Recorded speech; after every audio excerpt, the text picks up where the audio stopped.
రాసిన పత్రిక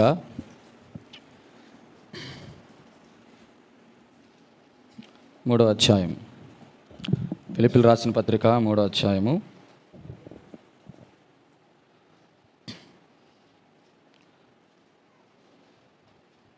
17, 18, 19 వచనాలు. ఫిలిప్పీయులు రాసిన పత్రిక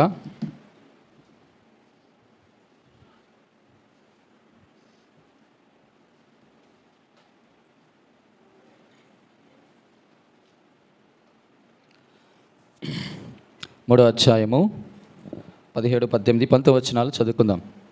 ఒక వచనం నేను చదువుతాను, రెండవ వచనం తర్వాత వచనం మీరు చదవండి. సహోదరులారా, మీరు నన్ను పోలి నడుచుకొనుడి. మేము మీకు మాదిరి అయ్యున్న ప్రకారము నడుచుకున్న వారిని గురిపెట్టి చూడుడి.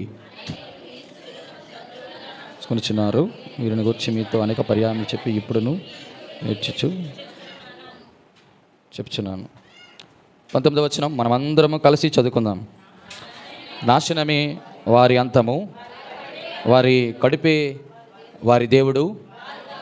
వారు తాము సిగ్గుపడవలసిన సంగతుల యందు అతిశయపడుతున్నారు, భూ సంబంధమైన వాటి అందే మనస్సు ఉంచుచున్నారు. వాక్య సామి కొరకు చిన్న ప్రార్థన చేసుకుందాం. మోకరించగలిగిన వారు మోకరించండి. యవనస్తులు మోకరించండి. బలహీనులు తప్ప, అనారోగ్యంగా ఉన్నవారు తప్ప, వృద్ధాప్యంలో ఉన్నవారు తప్ప. పరిశుద్ధుడైన తండ్రి, నీ పరిశుద్ధ నామానికి స్తోత్రాలు. మంచి దేవుడు, కృప కలిగిన దేవుడు, జాలి కలిగినటువంటి దేవుడు. మీరు అనుగ్రహించిన రక్షణ కొరకే వందనాలు. ఆ రక్షణ మేము కొనసాగించాలంటే వాక్యం ఎంతో అవసరం.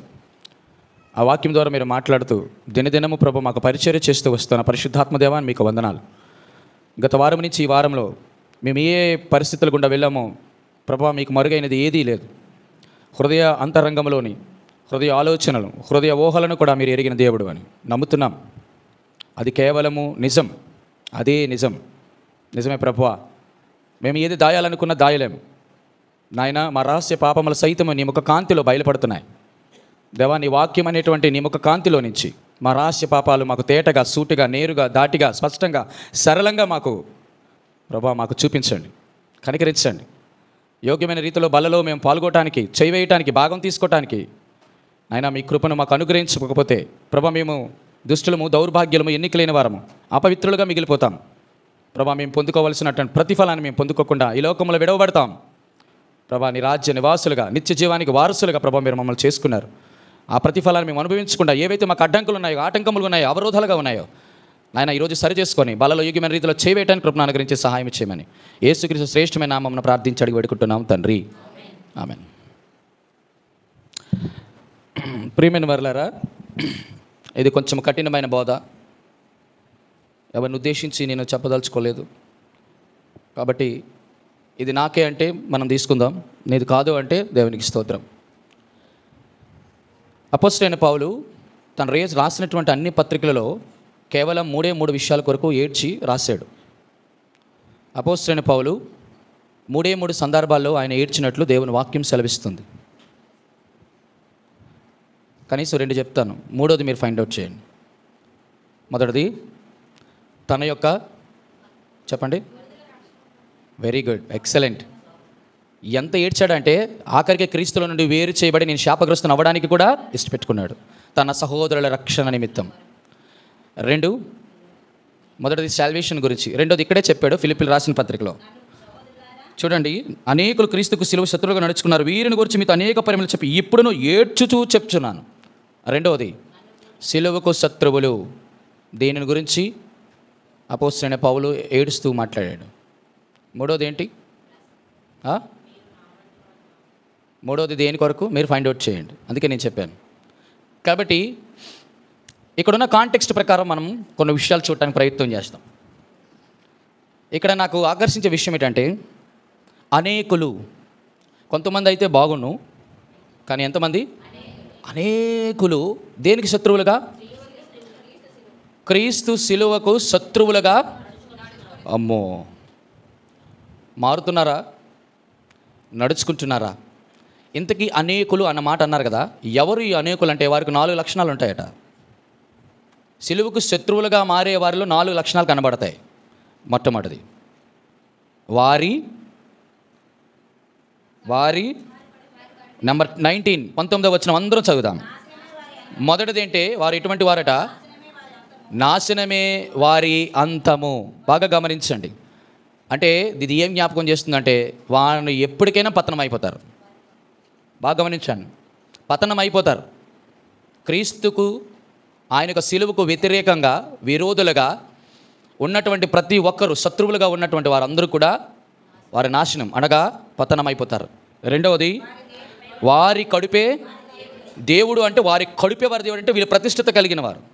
ఒకటి పతనమైనటువంటి స్థితిలో ఉన్నటువంటి వారు. రెండవది ప్రతిష్ఠిత కలిగి. దేని కొరకు ప్రతిష్ఠ అంటే వారి కడుపే వారికి ప్రతిష్ఠ. అది దేవుడు అనమాట. వాళ్ళకి అర్థమైందో లేదో? వారి కడుపే. మీరు కడుపు అంటే కడుపు అని అట్లా తీసుకోకూడదు. ఇక్కడ ఆధ్యాత్మికమైనటువంటి ఆత్మ సంబంధమైన మాటలను ఆత్మీయ స్థితిలో నేను చెప్పడానికి ప్రయత్నం చేస్తాను. మూడవది వారు దేని విషయంలో అయితే సిగ్గుపడాలో ఆ విషయంలో సిగ్గుపడరట. దాన్ని బట్టి కాలు రగరేస్తుంటారు. ఎవరిలో? సిలువకు శత్రువులుగా ఉన్నవారు, లోకంలో ఉన్నవారు కాదు వీళ్ళందరూ కూడా. ఫిలిప్పీలకు రాస్తున్నటువంటి పత్రికలో సంఘస్థుల గురించి రాస్తున్నాడు. వారు సిగ్గుపడాలి కొన్ని విషయాల్లో, కానీ ఏమంటారంటే కాలు రగరేస్తుంటారు వాళ్ళు. అటువంటి వారు కూడానా? అర్థమైందా లేదో? వీళ్ళని ఏమంటామంటే పొగరబట్టిన వాళ్ళు అంటారు. ఏంటట? బైబిల్లో మీరందరూ చాలాసార్లు నేను ఈ మాట మీకు చెప్దాం అనుకుంటున్నాను. ఎందుకంటే దేవుని వాక్యం చాలా చాలా కూలంకుషంగా మనం అర్థం చేసుకుంటే కానీ అర్థం అవ్వదు. 4 విషయాలు వారి కొరకు పరిశుద్ధాత్మ దేవుడు రాశాడు. మొదటిదిట హైయెస్ట్ 4 స్టేజ్ల్లో ఉంటుందట. మొదటిది అతిశయం, రెండవది గర్వం, మూడవది అహంకారం, 4 పొగరు. 4 ఒకటి కాదు. మొదటిది పొగరు, 2 అహంకారం, 3 గర్వం, 4 ఏ స్టేజ్లో రాశాడు? ఇది 4th డిగ్రీలో రాశాడు. మీరు అనుకోవచ్చు ఈ పదాలు ఉన్నాయా? చూపిస్తాను చూడండి. ఒకే ఒక్కరి గురించి ఈ మాట రాయబడింది. ఎవరి గురించి రాయబడింది చెప్పండి? 4 లక్షణాలు ఒకే ఒక్కరికి ఉంది. ఎవరికో చెప్తాను చూడండి. ఇర్మియా రాసినటువంటి గ్రంథం, ఇర్మియా 48. ఇప్పటికీ అర్థం అవ్వాలి ఎక్కడుందో. ఇర్మియా గ్రంథం 48వ అధ్యాయం. Very good. చదువుతారా? 29, 30 వచనాలు. మోయాబీయులు గర్వమును గూర్చి వింటిమి, బహు గర్వపోతులు. నెంబర్ 1 అండర్లైన్ చేసుకోండి. అతిశయమును గూర్చి, గర్వమును గూర్చి, అహంకారమును గూర్చి, పొగరును గూర్చియు మాకు సమాచారము. 4 అయితే ఒక దానిలో తాటికేసి కట్టాలి. కానీ ఏం చేశాడు? మోయాబీయులు చాలా వెరీ డేంజరస్ ఫెలోస్ వాళ్ళు. ఈరోజు మందిరాల్లో చాలామంది మోయాబీలు తగలబడ్డారు. కొన్ని విషయాలు నేను కఠినంగా మాట్లాడుతానని మనసు నొప్పించుకున్నా పర్వాలేదు, కానీ సరిచేయబడి దేవుని బలలో యోగ్యంగా పాలు పొందడమే ప్రాముఖ్యం. యేసుక్రీస్తు వారు దేవుని యొక్క వాక్యం చెప్పినప్పుడు ఆయన మొహమాటం లేనివాడట. ఇప్పుడు ఆయన ధరించుకున్న సేవకులు కూడా మొహమాటం లేకుండా దేవుని వాక్యం చెప్పడమే. ఎవరు అనుకున్నా ఎవరు ఇవ్వకపోయినా దేవుని వాక్యం 2 అంచుల ఖడ్గం. నేను ప్రకటిస్తున్న నాకు తగులుతుంటుంది, నన్ను గుచ్చుతుంటుంది, నన్ను బలపరుస్తుంటుంది.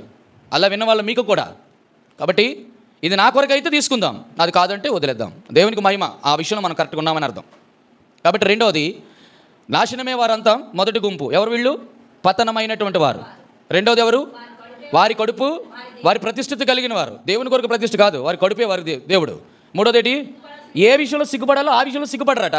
దాని విషయంలో అమ్మో అతిశయించేవారు, అహంకారులు, గర్వపోతులు, పొగరు పట్టిన వాళ్ళు. అందుకే వీళ్ళని ఏమన్నానంటే పొగరు పట్టిన వాళ్ళు అని రాయించాను, అక్కడ రాసుకున్నాను నేను. 4వది ఏంటట?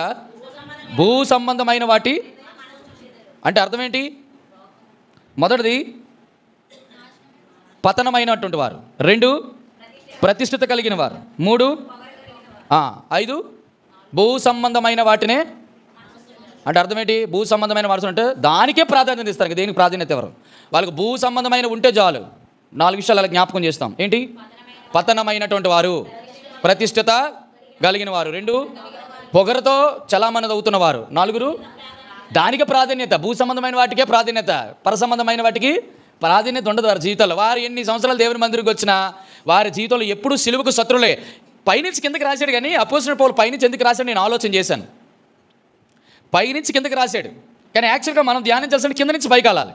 భూ సంబంధమైన వాటి మీద మనసు ఉంచాలో వాళ్ళు దానికే ప్రాధాన్యత ఇస్తారు. రెండోది ఏం చేస్తారో, వారు ఎప్పుడైతే దానికి ప్రాధాన్యత వారు పొగరతో చెలరేగిపోతుంటారు. ఎప్పుడైతే పొగరతో చెలరేగిపోతారో వాళ్ళు దానికి ఇంకా ప్రతిష్ఠిత అంటే ఇంకా అది తప్పితే ఇంకేటి లేదన్నమాట. ఇంకా లాస్ట్కి పతనాస్థితిలోకి వెళ్ళిపోతారు. చాలా కఠినమైన మాటలు. నేను అందుకే ముందు చెప్తున్నాను, ఒకవేళ దేవుడు నీతో నాతో మాట్లాడితే మనం తీసుకుందాం ఆ మాటలు. ఈరోజు దేవుని మందిరంకి వస్తున్న నీ నా జీవితంలో ఇక్కడ కూర్చున్న వారు, వింటున్నటువంటి వారు, దేవుని వాక్యం వింటున్న ప్రతి ఒక్కరు కూడా ఎంతమంది క్రీస్తు యొక్క సిలువకు శత్రువులుగా నడుచుకుంటున్నారు? క్రీస్తు యొక్క సిలువకు శత్రువులుగా నడుచుకున్నటువంటి వారిలో ఈ 4 గుణాలు ఉంటాయి. మనం ధ్యానించడం కింద నుంచి పైకి అంటే ఫస్ట్ నుంచే చూద్దానికి ప్రయత్నం చేద్దాం. నేను టైంని బట్టి అందులో 1 కానీ 2 కానీ ధ్యానం చేస్తాం. మొట్టమొదటిది వారి అంతము. చెప్పండి, అంతము. 2 బాగా గమనించండి, 2 మాటలు అక్కడ ఉపయోగించాడు అపోస్తలుడైన పౌలు. అంతము, నాశనం. అంతము, ఈ 2 పదాలు ఉపయోగించబడిన ఒకే ఒక వచనం మీకు జ్ఞాపకం చేస్తాను. ఆదికాండ గ్రంథం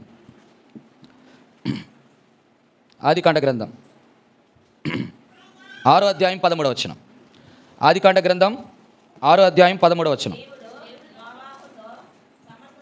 6వ అధ్యాయం 13వ వచనం అందరం కలిసి చూద్దాం. దేవుడు నోవాహుతో సమస్త శరీరుల మూలముగా భూమి బలత్కారముతో నిండి ఉన్నది గనుక నా సన్నిధిని వారి అంతము వచ్చి ఉన్నది, ఇదిగో వారిని భూమితో కూడా నాశనము చేయుదును. అంతము, నాశనము బాగా గమనించాలి. ఎవరు వీళ్ళు?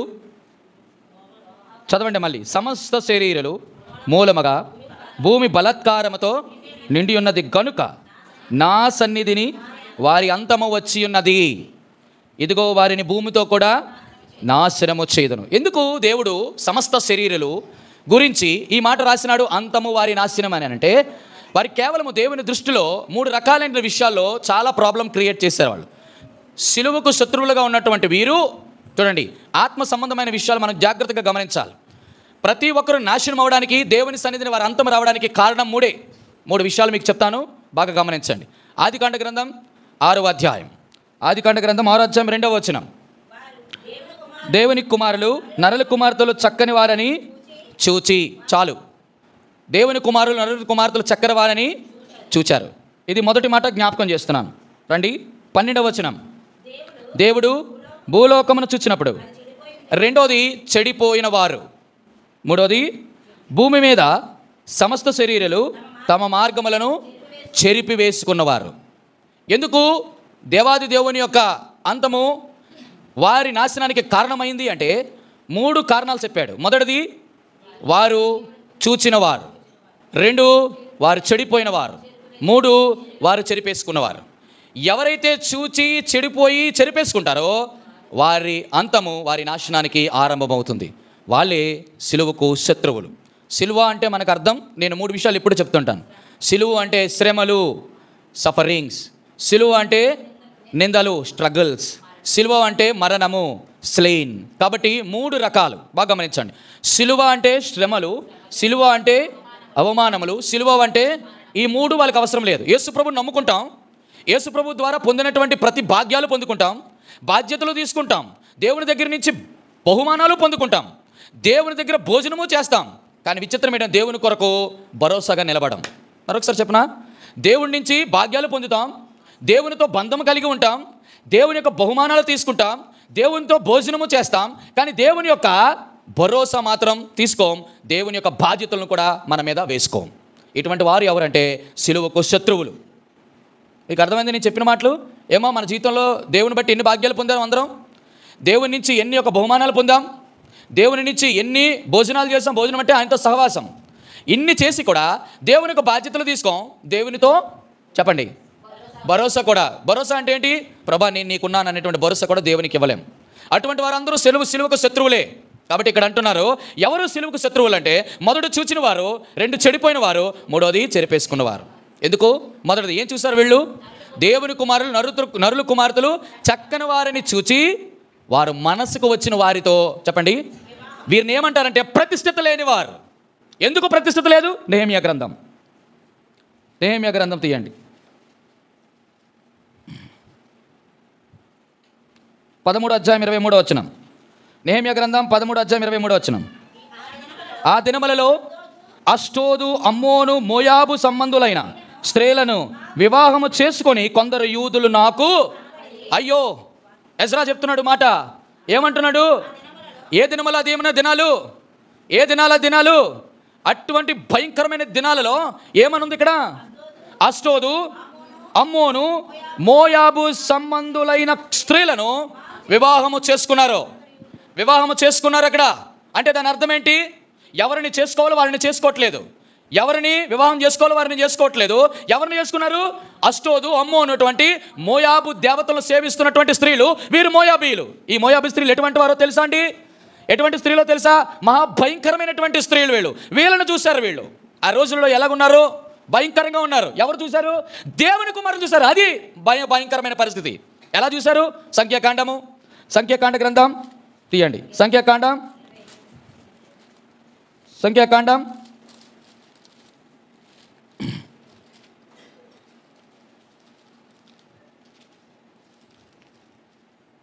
25వ అధ్యాయం 1 వచనాలు.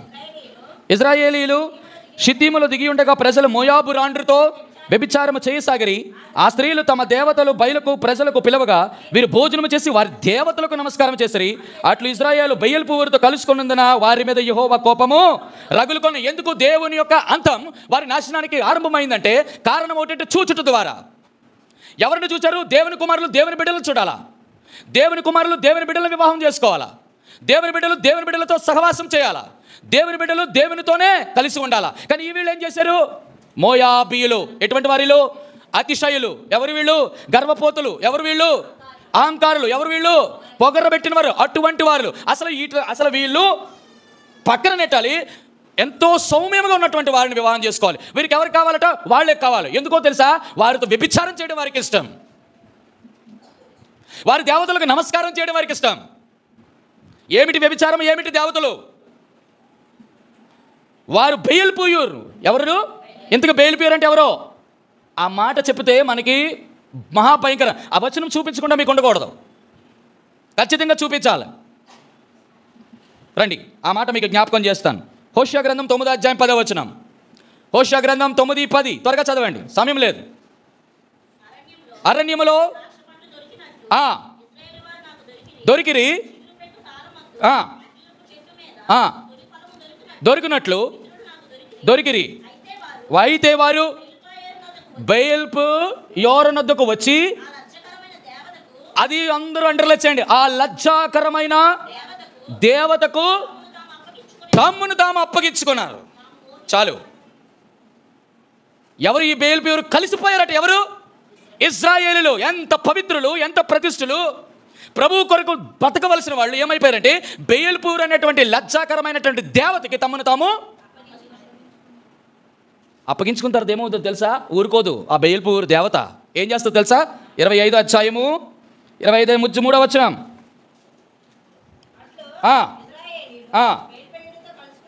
ఏమైపోయారు ఇప్పుడు? మొదటిది అప్పగించుకుంటే బయల్పూర్ దేవత ఏం చేస్తుంది? ఇప్పుడు కలిసిపోతారు. ఇప్పుడు ఒక్కసారి అప్పగించుకున్నామంటే ఆ బయల్పూర్ అనేటువంటి అన్య దేవతలకి కలిసిపోతామట. ఈ బయల్పూర్ ఎవరో చెప్తాను మీకు. రెండవది, బయల్పూర్ ఏం చేస్తుందో తెలుసా? అప్పగించుకున్న తర్వాత కలిసిపోతారు. కలిసిపోయిన తర్వాత మాట కీర్తనల గ్రంథం 106:28 చదవాలి. కీర్తనల గ్రంథం 106:28. మరియు వారు బయల్పూర్ను హత్తుకున్నారట, చచ్చిన వారికి అర్పించిన బలిమాంసమును. మీకు అర్థమైంది? ఇప్పుడు 3 మాటలు చెప్పాను బయల్పూర్ గురించి. మోయాబు దేవతలు అష్టోదు, అమ్మును దేవత అయినటువంటి బయల్పూరు 3 రకాలైన వ్యవహారాలు చేస్తుంది. మొదటిది ఏం చేస్తుంది? మొట్టమొదటిది బయల్పూర్ ఏం చేస్తుంది? అప్పగించుకుంటుంది. 2 కలుసుకుంటుంది. 3 అది పరిస్థితి. చూచుట ద్వారా వచ్చినటువంటి మహాభయంకరమైన పరిస్థితులు. ఈరోజు బయల్పూర్ దేవతలు ఎక్కడున్నారో తెలుసా? ఎక్కడున్నారు? నువ్వు ఏదైతే హత్తుకుంటున్నావో, ఎవరితోనైతే కలిసిపోతున్నావో, ఎవరికైతే అప్పగించుకుంటున్నావో వాళ్ళని బయల్పూర్. ఈరోజు ఎవరికి అప్పగించుకుంటున్నావు? ఈరోజు ఎవరితో కలుస్తున్నావు నువ్వు? ఈరోజు ఎవరితో హత్తుకుంటున్నావు? అమ్మో, హత్తుకోవడం అంటే ఒకే ఒకరిని హత్తుకోవాలి. ఎవరిని హత్తుకోవాలా? ఎవరిని హత్తుకోవాలండి? చెప్పండి. హత్తుకొనుట అనేటువంటి మాట 3టికి వర్తిస్తుంది. మొదటిది మొట్టమొదటి ఎవరిని హత్తుకుంటామో తెలుసా? తల్లిదండ్రులు పిల్లల్ని హత్తుకుంటారు. 2 చెప్పాలి, భర్త భార్యను హత్తుకుంటాడు. 3వది చెప్పాలి, క్షమించండి, 5 విషయాల్లో హత్తుకుంటారు. మొదటిది యజమానుడు దాసును హత్తుకుంటాడు. ఎప్పుడు? బల నమ్మకమైన. 2 కుమారుడు తండ్రిని హత్తుకుంటాడు. నా కుమారుడా, నిన్ను బట్టి నేను ఎంతో ఆనందిస్తున్నాను. 3 ప్రియుడు ప్రియురాలను హత్తుకుంటుంది. ఎందుకో తెలుసా? ఈయన నా ప్రియుడు, నేను అతని దానను హత్తుకుంటుంది. 4 భార్య భర్తను హత్తుకుంటుంది. 5వది ఏంటి చెప్పండి? ఎవరిని హత్తుకుంటా? నేను 5 విషయాలు చెప్పాను. యజమానుడు దాసుడు, తండ్రి కుమారుడు, ప్రియుడు ప్రియురాలు, భర్త భార్య. 5వ చెప్పాలి. ఎవరు? ఇంకెవరు? చెప్పాను నేను ఆల్రెడీ. 5వది ఎవరు? తండ్రి అయిన దేవుడు ఎవరిని? తన ప్రజలైనటువంటి సంఘాన్ని. అది ఫైనల్. కానీ ఎవరిని హత్తుకుంటున్నారు ఇప్పుడు? బేల్పు ఎవరిని హత్తుకుంటారు. ఎందుకు హత్తుకున్నావో తెలుసా? కలిసిపోయావు. ఎందుకు కలిసిపోయావు తెలుసా? ఎందుకు అప్పగించుకున్నావు తెలుసా? చూసావు. ఈరోజు మనం ఎంత తెలుసా? మన జీవితంలో పెద్ద బేల్పు ఏంటో తెలుసా? Cell phone. ఈ రోజుల్లో మన పెద్ద బయలుపేరు ఏంటో తెలుసా? వస్తువులు. ఈ రోజుల్లో మన పెద్ద బయలుపేరు ఎవరు తెలుసా? వస్త్రాలు. పెద్ద బయలుపేరు ఎవరు తెలుసా? వాహనాలు. మన పెద్ద బయలుపేరు ఏంటో తెలుసా? విందులు. అమ్మో, ఎన్నో ఉన్నాయో మన బయలుపేరులు. దేనికి అప్పగించుకుంటున్నాం? దేనితో కలిసిపోతున్నాం? దేనికి హత్తుకుంటున్నాం? ఈరోజు నా జీవితంలో దేవుడినితో మాట్లాడాలి. నీ అంతం నాశనం. యేసు ప్రభుని నమ్ముకున్న తర్వాత మరి ఎవరికి అప్పగించుకోవాలో, ఎవరితో కలవాలో, ఎవరిని హత్తుకోవాలో తెలియడంలా ఎవరికి కూడా. ప్రియ సహోదరుడా సహోదరి, ఎవరిని హత్తుకుంటున్నావు ఈరోజు? హత్తుకోవడం అంటే అర్థమే తెలుసా? హత్తుకుంటే ఒక విషయం జరుగుతుంది. చెప్పండి. హత్తుకుంటే చెప్పండి రా, మీరు ఎవరు హత్తుకోలేదా? హత్తుకుంటే చెప్పండి, పట్టుకుంటుంది, నిన్ను విడిచి పెట్టదో. కలుసుకోవడం అంటే చూడండి, 3 విషయాలు మీకు ఆత్మ సంబంధంగా చెప్తాను. మొదటిది అప్పగించుకోవడం అంటే అర్థం ఏంటంటే ఇష్టపడడం. కలుసుకోవడం అంటే అర్థం ఏంటంటే షేక్ హ్యాండ్ ఇవ్వడం. హత్తుకోవడం అంటే మొత్తము చెప్పండి తనకి స్వాధీనం అయిపోవడం. నేనంటాను, నువ్వు అప్పగించుకున్నావు అనుకో, అక్కడ నువ్వు సరి చేయబడితే బెటర్. అక్కడికంటే నువ్వు 2వ స్టేజ్, నేను అప్పగించుకున్న తర్వాత 2వ స్టేజ్కి వెళ్ళిపోతే కలుసుకున్నావా డేంజర్. అక్కడైనా నువ్వు ఏం చేయాలి? మారుమనసు పొందాలా. అక్కడతో నువ్వు వదిలితే హత్తుకోకుండా అది అక్కడ. ప్రభువా, నేను అప్పగించుకుంటున్న బయలుపేరుకి. ప్రభా, నేను కలిసిపోయిన బయలుపేరుకి. ప్రభా, నేను హత్తుకోకూడదు ప్రభా. ఈరోజు మనం ఎవరిని హత్తుకుంటున్నాం చెప్పనండి? చాలా చాలా భయంకరమైన విషయాలు, చాలా భయంకరమైన. దీని గురించి చెప్పినప్పుడు నేను ఈ వాక్యం చదువుతున్నప్పుడు చాలా ఆవేదనకు, ప్రభా, ఒకవేళ నా జీవితంలో ప్రభా నేను ఎవరితో కలుసుకుంటున్నాను? ప్రభా, నేను ఎవరిని అప్పగించుకుంటున్నాను? నేను ఎవరితో హత్తుకుంటున్నాను? ప్రభా, నేను నిన్ను హత్తుకోవాలి ప్రభా. నేను నీతో కలవాలి ప్రభా. నిన్ను అప్పగించుకోవాలి. 3 విషయాలు చెప్పనా? మొదటిది, సంఘము ఎవరికి అప్పగించుకోవాలి? చెప్పాలి. సంఘము దేనికి అప్పగించుకోవాలి? ఎవరికి అప్పగించుకోవాలి? ఎస్తేరు గ్రంథం. మళ్ళీ నేను మీకు పురాణాలు మళ్ళీ చరిత్ర తీసుకురావాలి. ఎస్తేరు గ్రంథం చదవండి. ఎస్తేరు గ్రంథం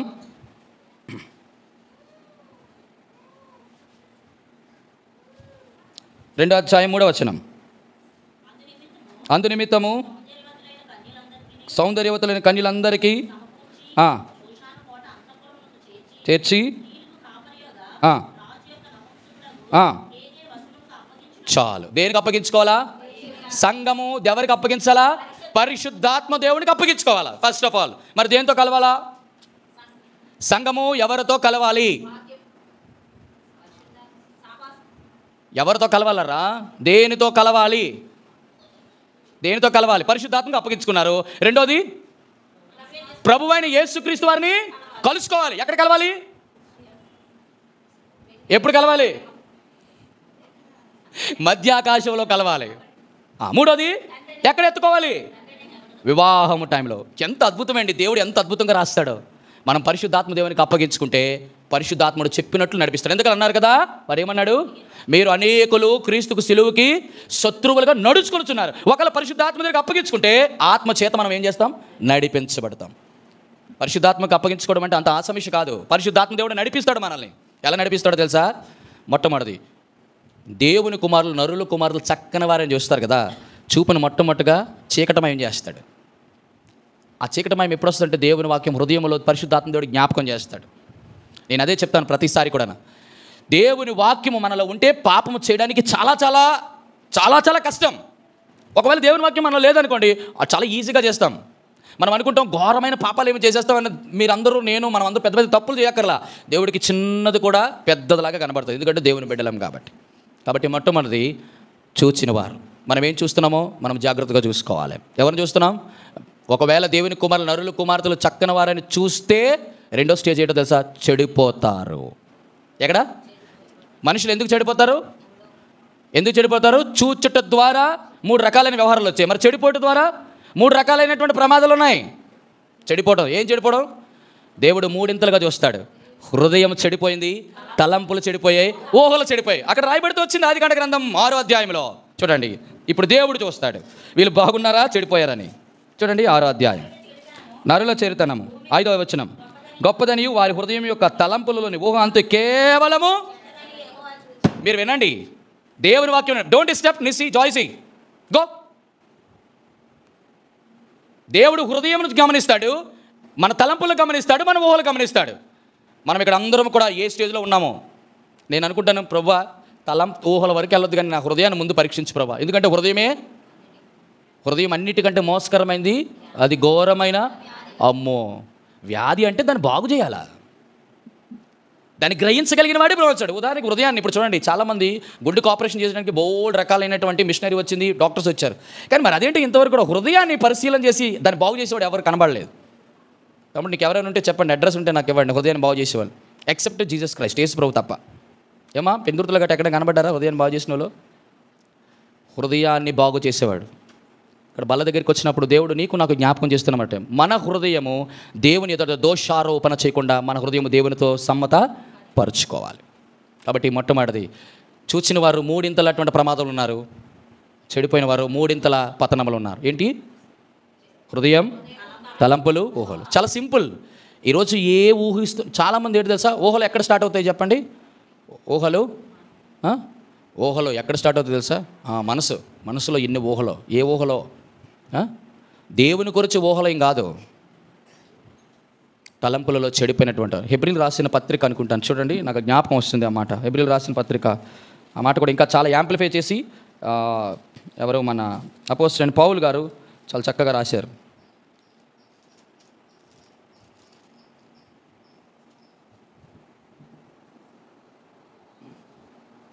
మీకేమైనా దొరికిందా?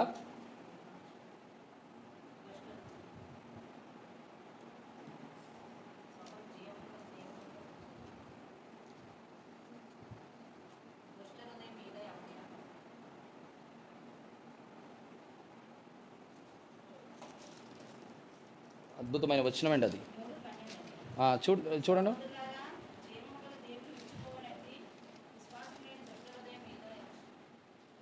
హృదయంలోని తలంపుల్లోని కేవలము చెడ్డది. సరే, ఆ మాట మనకి కనబడలేదు. రైట్. మొదటిది చూచిన వారు, రెండోది చెడిపోయిన వారు, మూడోది ఏంటో తెలుసా? చెరిపివేసుకున్నవారు. ఏం చెరిపేసుకున్నారట? ఏం చెరిపేసుకున్నారు? తమ మార్గాలు చెరుపుకోవడం. అంటే ఏ మార్గాలు? దేవుడు కొన్ని మార్గాలు పెట్టాడు, 3 రకాలైన మార్గాలు పెట్టాడు. ఏ మార్గం అది? 3 మార్గాలు ఉన్నాయి. బైబిల్ 7 మార్గాలు ఉన్నాయి, అందులో 3 ప్రాముఖ్యమైన మార్గం. మొదటిది రక్షణ మార్గం, రెండోది పరిశుద్ధ మార్గం, మూడోది మహిమ మార్గం.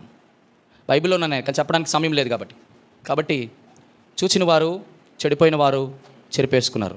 నీ జీవితంలో, నా జీవితంలో మన అంతము నాశనం అవ్వకుండాలంటే దేవుడు ఇచ్చినటువంటి రక్షణ మార్గాన్ని చెరిపేసుకోకూడదు. 2 పరిశుద్ధ మార్గం చెరిపేసుకోకూడదు. 3 మహిమ మార్గాన్ని చెరిపేసుకోకూడదు. రక్షణ మార్గం అంటే అర్థం ఏంటి? యేసు ప్రభు రక్తము ద్వారా వేసిన మార్గం. పరిశుద్ధ మార్గం ఎలా వేశాడు? దేవుని వాక్యం ద్వారా వేశాడు. చెప్పండి, మహిమ మార్గం దేని ద్వారా వేశాడు? పరిశుద్ధ ఆత్మ ద్వారా వేశాడు. అర్థమైందా మీకు చెప్పిన? మొదటిది రక్షణ మార్గం రక్తము ద్వారా వేశాడు. రక్షణ పొందుకోవడానికి నీకు నాకు రక్తాన్ని ఇచ్చాడు, రక్తమును బట్టి మనకు మార్గం ఏర్పాటు చేశాడు. 2 పరిశుద్ధ మార్గం, దేవుని వాక్యముని ఇచ్చాడు. 3వది మహిమ మార్గాన్ని పరిశుద్ధాత్మ ద్వారా ఇచ్చాడు. ఈ ముగ్గురికి మనము ఏం చేయాలా? అప్పగించుకుంటే మనం ఇప్పుడు కూడా చెరిపేసుకోవడం అంటే ఎవరు చెరిపేసుకుంటారు? ఉదాహరణకి పలకా బలపం మీద రాశారు కూడా అన్నదండి. ఎందుకు చెరిపేస్తాం? చెప్పండి. అది ఇంపార్టెంట్. మనకు నచ్చపోతే చెప్పేస్తాం. ఎందుకు మనకు నచ్చలేదు? ఎందుకు నచ్చలేదు చెప్పండి? కొన్ని మనకు నచ్చవు. ఎందుకు చెప్పండి? ఇప్పుడు దాసన్న వాక్యం చెప్తే చాలామందికి నచ్చదు. ఎందుకో అన్న ఇప్పుడు చాలా కఠినంగా చెప్తాడు. చాలామంది అన్నలు వస్తారు, ఎంత ప్రేమగా చెప్తారు చూడండి. మందంతా కూడా ప్రవక్తల పరిచర్య. ఏలియా వచ్చాడంటే ఏదో పట్టుకుని వస్తాడు. అర్థమైందా? నేనే జీవము గల దేవుని సేవకుడనైతే ఆకాశం నుంచి అగ్ని వచ్చి వీళ్ళని ఏం చేస్తుంది? అటువంటి పరిచర్య కొంతమందికి తగ్గరాలు. అలాగేంటంటే కొన్ని పరిచర్యలు తప్పు. మరి ఎప్పుడు కూడా మనకి రక్షణ పరిచర్య కావాలి, కానీ ప్రవక్తల పరిచర్య వద్దు, హెచ్చరిక పరిచర్య వద్దు. మనకి ఎప్పుడు బిడా, దేవుడు నిన్ను దీవిస్తున్నాడు, దేవుడు నిన్ను ప్రేమిస్తున్నాడు, దేవుడు నిన్ను ప్రేమిస్తాడు, దేవుడు నిన్ను ఆశీర్వదిస్తాడు. అబ్బో ఎంత అన్న ఎంత బాగా చెప్తాడు, మమ్మల్ని ఎంత ఆశీర్వదిస్తాడు. ఈ దాసన్న వచ్చారంటే నీకు ఆశీర్వాదం కావాలంటే అంటాడు. ఇదేంటారు బాబు? అన్నేమో మొన్న వచ్చిన అన్నేమో ఆశీర్వాదము చేస్తారంటే, నువ్వు ఆశీర్వాదం కావాలంటే, నువ్వు బాగుపడాలంటే, నువ్వు సురక్షితంగా ఉండాలంటే నువ్వు సౌకర్యాలు వదులుకోవాలి, నీ సంపదలు వదులుకోవాలి, నీ సమృద్ధులు వదులుకోవాలి, నీ యొక్క సహవాసాలు వదులుకోవాలి. ఈయనేమో ఎలా చెప్తాడు అంటారు. మనకేంటంటే ఇవన్నీ వదులుకోవడం ఇష్టం ఉండదు, కాకపోతే భాగ్యాలు అనుభవిస్తాం, బాధ్యతలు మాత్రం తీసుకోం. నాశనమే వారి అంతం. ప్రియమైన వారలారా, బాగా గమనించండి. నేను 3 విషయాలు 3 కొరకు చెప్పాను. మొదటిది, ఏం చూస్తున్నాం? చూస్తే వచ్చిన ప్రాబ్లం ఏంటి? అప్పగించుకుంటాం, కలుసుకుంటున్నాం, అతుకుంటున్నాం. జాగ్రత్త. చెడిపోవడం, హృదయంలో చెడిపోతున్నాం, తలంపుల్లో చెడిపోతున్నాం, ఊహల్లో చెడిపోతున్నాం. ఏం చెడిపోతున్నారో మీకే తెలియాలా, నాకే తెలియాలా, దేవునికే తెలియాలా. ఇక్కడ ఎవరు తీర్పు తీర్చడానికి లేదు. జాగ్రత్త. ఎక్కడ చెడిపోతున్నామో, ఎక్కడ నీ ఊహల్లో చెడిపోతున్నామో, ఎక్కడ నీ యొక్క తలంపుల్లో చెడిపోతున్నామో దేవుడు చాలా జాగ్రత్తగా పరిశీలిస్తాడు. హృదయంతో నువ్వు అక్కడ కట్ చేస్తే బెటర్. 3వ స్టేజ్కి వెళ్ళడు దేవుడు. ఎందుకో తెలుసా? దేవుడు హృదయం చూసినప్పుడు అబ్బాయి కుమార్తె హృదయంలో ఎంత పరిశుద్ధంగా ఉంది, కొంచెం 2వ స్టేజ్కి వెళ్తాడు. ఆ తలంపుల్లోకి వెళ్తుంటాడు. అయ్యో ఎక్కడ కూడా కనబడలేదు, తలంపులలో కూడా ఇంత పరిశుద్ధంగా ఉందా? 3rd స్టేజ్కి వెళ్తాడు. ఎక్కడ? ఊహలలో. దొరికిపోయింది. ఇంత 2 కనబడేది, ఊహల్లో మాత్రం కొంచెం తేడా. అమ్మో, చాలా. యేసుక్రీస్తు ప్రభువారు పాత నిబంధనలో శరీరంతో చేస్తేనే పాపం, వ్యభిచారం. కానీ క్రొత్త నిబంధనకు వచ్చినప్పుడు మోహపు చూపు చూసి ఎక్కడ? హృదయంలో మోహిస్తే అప్పుడే అతడు ఆమెతో వ్యభిచారం. అమ్మ నాయన. ఇప్పుడు నేను అంటాను, అక్కడ మోహించకూడదు హృదయంలోనే. చెప్పండి, అది చేయకూడదంటే సింపుల్. ఏం చేయాలా? చూడకుండా ఉంటే చాలు. చాలా ఎలా రాస్తాడు తెలుసా? నా వలె ఉండుటకు నేను చాలామందికి ఆజ్ఞాపించదు, కానీ నా వలె ఉండలేనందున అందరూ తమ సొంత భార్యలను కలిగి ఉండాలి. సొంత భార్యలు అయినను స్త్రీని ముట్టకుండుట పురుషునికి అప్పో. నేనంటాను ఎప్పుడు, నాకు ఎంత ఇష్టమో మాట. పురుషుడట స్త్రీని ఇలా టచ్ చేయకపోతేనే మేలంటే, చూడకపోతే అమ్మో ఇంకెంత మేలు. ఏమో రుతమ్ గారు నవ్వుతున్నారు. చూస్తే గొప్ప విచ్చ. దేవుని వాక్యం ప్రతి దానికి ఆన్సర్ ఉంటుంది. మనమేమో చూస్తాం, ముట్టుకుంటాం, అప్పగించుకుంటాం, కలిసిపోతాం. నీవే నా ప్రాణము, నీవే నా సర్వము, నీవే నా జీవము, ఏసై వదిలేస్తాం పక్కన. ప్రియమైన వారలారా, ప్రభా నేనేం చూస్తున్నానో, ప్రభా నేను ఎట్లా చెడిపోతున్నానో, ప్రభా నేను ఎక్కడ చెరిపేసుకుంటున్నా. నీ రక్షణ మార్గం ప్రభా, నీ రక్తం, పరిశుద్ధత, మహిమ. ఈ 3 చెరుపుకోవడంలో ఎంత దారుణమైన పరిస్థితితో చెప్తాను మీకు. రక్తం యొక్క విలువ ఎలా చెరుపుకుంటున్నారో ఆ మాట చూసి నేను ముగిస్తాను. ఈ ఒక్క తలంపు చాలు, ఇంకంతకంటే నేను ఎక్కువ చెప్పను. నాన్నగారు ఇందాకలే చెప్పారు, వాక్యం తక్కువ చెప్పండి, ప్రార్థన ఎక్కువ చేయండి. కాబట్టి రండి ఆ మాట మీకు. హెబ్రీయులకు రాసిన పత్రిక, హెబ్రీయులకు రాసిన పత్రిక 10వ అధ్యాయం 29వ వచనం.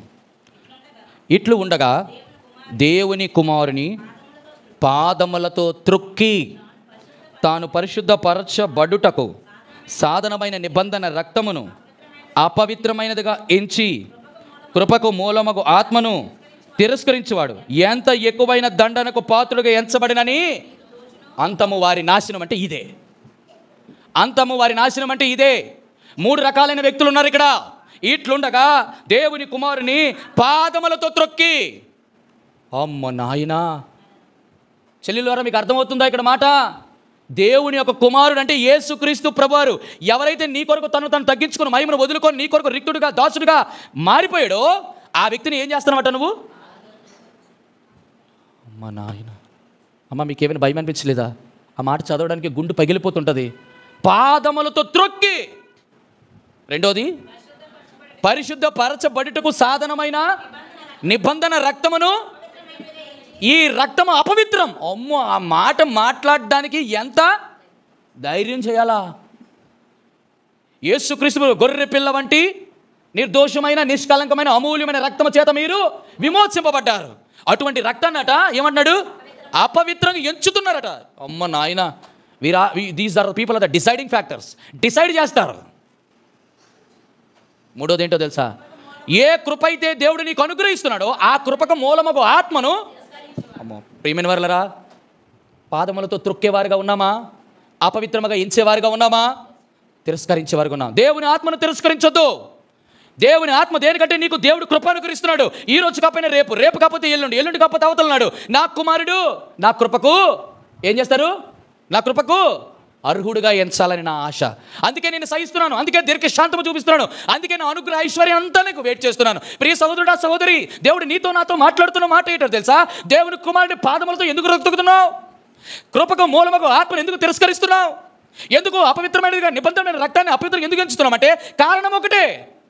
ఇక్కడ కారణం ఒకటే. ఏంటో తెలుసా? క్రీస్తు యొక్క శిలువకు శత్రువులు. క్రీస్తు శిలువ ఎందుకన్నాడంటే అక్కడే బయలుపడింది. యేసుక్రీస్తును పాదములతో త్రొక్కిన వారు అక్కడే ఉన్నారు. యేసుప్రభు రక్తాన్ని చెప్పండి అపవిత్రంగా ఎంచేవారు అక్కడే ఉన్నారు. మూడోది, కృపకు మూలముగా ఆత్మను, ఆ యేసుక్రీస్తు ప్రభు యొక్క శిలువ ఈ మూడు విషయాలు ప్రతి మానవాళికి ఇచ్చింది. మొదటిది ఏంటో తెలుసా? చెప్పండి. అందరి చేత త్రొక్కబడ్డాడు అక్కడ. ఎవరు? అందరి చేత త్రొక్కబడ్డారు. ఎవరు? నీ కొరకు. ఆయన ఎక్కడ ఉండవలసినాడు? సింహాసనము మీద ఉండవలసినాడు. అందరి చేత త్రొక్కబడినటువంటి స్థితిలోకి దిగజారిపోయాడు యేసుక్రీస్తు. ఎప్పుడది? కల్వరి శిలువలో ప్రాణం ఇంకా పెట్టక మునుపు. రెండోది ఏంటి? ఆయన రక్తం ఎప్పుడైతే త్రొక్కబడిన తర్వాత ఆయన శిలువ మీద ఆయన్ని ఎక్కించారు. ఎక్కించిన తర్వాత అందరూ ఏం చేశారు? పైన, చేతుల్లో, కాళ్ళలో, అన్నిట్లో మొత్తం అంతా కూడా రక్తం అంతా నీ కొరకు చిందించినాడు. మూడోది ఏంటో తెలుసా? దేనికైతే మనం అనర్హులమో పరలోక రాజ్యానికి, దానికి దేవుడు కృపకు మూలము ఆత్మ ద్వారా మనల్ని అర్హులుగా చేశాడు. ఇప్పుడు యేసుక్రీస్తు ప్రభువారు నీకు నాకు ఇస్తున్నటువంటి ఒకే ఒక భరోసా ఏంటంటే తెలుసా? దేవా, నేను ఇంకెప్పుడు ప్రభా పాదములతో ఏం జ్ఞాపకం చేయాలి? పాదములతో త్రొక్కడం అంటే గర్వం. రెండోది అపవిత్రంగా ఎంచడం అంటే అర్థం ఏంటి? నోటితో అపవిత్రత. మూడోది ఏంటి? తిరస్కరించడం అంటే అసహించుకోవడం. బాగా గమనించండి. పాదములతో తొక్కడం ఏంటంటే ఎవరు తొక్కుతారంటే అవిధేయులే తొక్కుతారు. నోటుతో యేసుప్రభు రక్తాన్ని అపవిత్రులుగా ఎంచారంటే అపవిత్రులే ఆ మాట పలుకుతారు. మూడు, ఎవరు తిరస్కరిస్తారంటే అవిధేయులు, అపవిత్రులు. మూడోది ఎవరు? కృపక మూలముగు ఆత్మను తిరస్కరించేవారు. ఎవరు వీళ్ళు? ఎవరు వీళ్ళు? అవిశ్వాసులు. మూడు కేటగిరీల్లో దేవుడు ఎప్పుడు చేస్తారు? ఈరోజు క్రీస్తుకు సిలువగా శత్రువులుగా ఉన్నటువంటి వారు వీరు ముగ్గురే. నీవు నేను అవిశ్వాసాలుగా ఉండకూడదు, అపవిత్రులుగా ఉండకూడదు. చెప్పండి. మూడోది అవిధేయులుగా ఉండకూడదు. మనం క్రీస్తుకు సిలువకు శత్రువులుగా ఉండకూడదు. ఒక్క మాట ఫైనల్గా నేను చెప్పి నేను ముగిస్తాను. చెల్లెలు కూడా వెళ్ళాలి కాబట్టి నీ మాట నేను ముగించి వెళ్తాను. సిలువకు శత్రువులుగా ఉన్నటువంటి వారిలో మూడు ఈ మాటల మనసులో ఇప్పుడు గుర్తుంచుకోండి. మొదటిది ఏంటో తెలుసా? వాళ్ళకి చాలా ఇంట్రెస్ట్ ఉంటుంది. రెండోది ఏంటో తెలుసా? ఇన్వాల్వ్ అవుతారు. మూడోది ఏంటో తెలుసా? ఇన్వెస్ట్ చేస్తారు. మరొక చెప్తాను. ఇన్వాల్వ్ అవుతారు, క్షమించండి, ఇంట్రెస్ట్ ఉంటుంది. వారు ఆసక్తి పరులు అవుతారు. ఏ ఆసక్తితో తెలుసా? దేనికి ఆసక్తి? లోకమ విషయంలో ఆసక్తి. రెండోది ఏంటో తెలుసా? ఇన్వాల్వ్ అవుతారు, లోకం యొక్క విషయాల్లో ఇన్వాల్వ్ అయిపోతారు. అర్థమంటే కలిసిపోతారు. మూడోది ఏంటో తెలుసా? ఇన్వెస్ట్ చేస్తారు. లోకం యొక్క విషయాలన్నిటి కొరకు ఇన్వెస్ట్మెంట్ చేస్తారు. అంటే ఈ పెట్టుబడులు పెడతారు. అంటే అర్థమంటే తమను తాము అప్పగించుకుంటారు. ఈరోజు నా జీవితంలో మనం ఇంట్రెస్ట్ చూపించకూడదు, ఇన్వాల్వ్ అవ్వకూడదు, ఇన్వెస్ట్ చేయకూడదు. అలా చేయలేనటువంటి వారు మాత్రమే సిలువకు శత్రువులుగా కాదు కానీ సిలువలకి మిత్రులుగా దేవుడు చేస్తాడు. అటు రీతిగా దేవుడు మనల్నందరినీ కూడా దేవునికి అనగా క్రీస్తు యొక్క సిలువకు శత్రువులుగా కాకుండా మిత్రులుగా చేయు కాక. ఆమేన్. అటు రీతిగా మనం తీసుకొని బలలో పాల్గొందాం. సేవకులు బలనిస్తారు.